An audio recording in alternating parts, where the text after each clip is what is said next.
Hi welcome.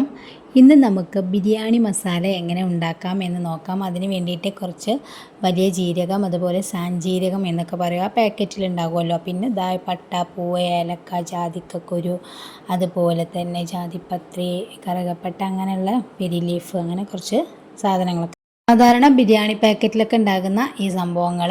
അപ്പോൾ ഇത് നന്നായിട്ടൊന്ന് വറുത്തെടുക്കണം കേട്ടോ. അതിനായിട്ട് ഒരു ചട്ടി വെച്ചിട്ട് ആ ചട്ടി നന്നായി ചൂടായതിന് ശേഷം ഇതൊക്കെ ഇട്ട് കൊടുക്കുക.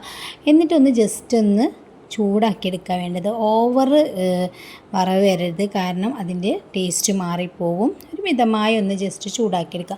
പിന്നെ നിങ്ങളൊക്കെ ഈ ജാതിക്കൻ്റെ ഈ കുരുവിൻ്റെ തൊലി കളയലുണ്ടോ എന്ന് കമൻറ്റ് ചെയ്യണം കേട്ടോ. ജാതിക്കക്കുരു ഞാൻ തൊലി കളയലാണ്. അതെന്നോ ആരോ പറഞ്ഞതാണ് അങ്ങനെ തൊലി കളഞ്ഞിട്ട് അതിൻ്റെ ഉള്ളിലത്തെ കുരു മാത്രമാണ് എടുക്കുക, അല്ലാന്നുണ്ടെങ്കിൽ അതിൻ്റെ ഒരു കട്ടിപ്പ് വരുമെന്നാണ് കേട്ടത്. ഇനി നിങ്ങളുടെ അഭിപ്രായം ഒന്ന് കമൻറ്റ് ചെയ്യുക.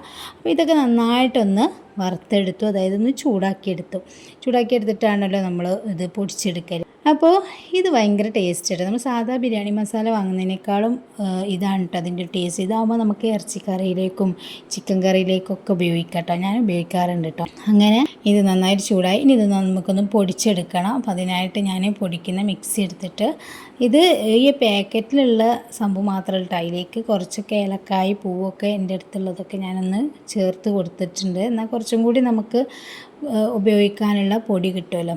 ഇത് നന്നായിട്ട് തന്നെ പൊടിഞ്ഞ് കിട്ടിയിട്ടുണ്ട്. ഇത് നമുക്കൊരു കുപ്പിയിലാക്കിയിട്ട് കുറേ കാലം നമുക്ക് സൂക്ഷിക്കാനായിട്ട് പറ്റും. അപ്പോൾ ഈ വീഡിയോ നിങ്ങൾക്ക് ഇഷ്ടപ്പെട്ടിട്ടുണ്ടെങ്കിൽ ലൈക്ക് ചെയ്യുക. ചാനൽ സബ്സ്ക്രൈബ് ചെയ്തിട്ടില്ലെങ്കിൽ ഒന്ന് സബ്സ്ക്രൈബ് കൊണ്ട് ചെയ്ത് വെക്കുക കേട്ടോ. കമൻറ്റിൽ അഭിപ്രായം അറിയിക്കുക. Okay, thank you.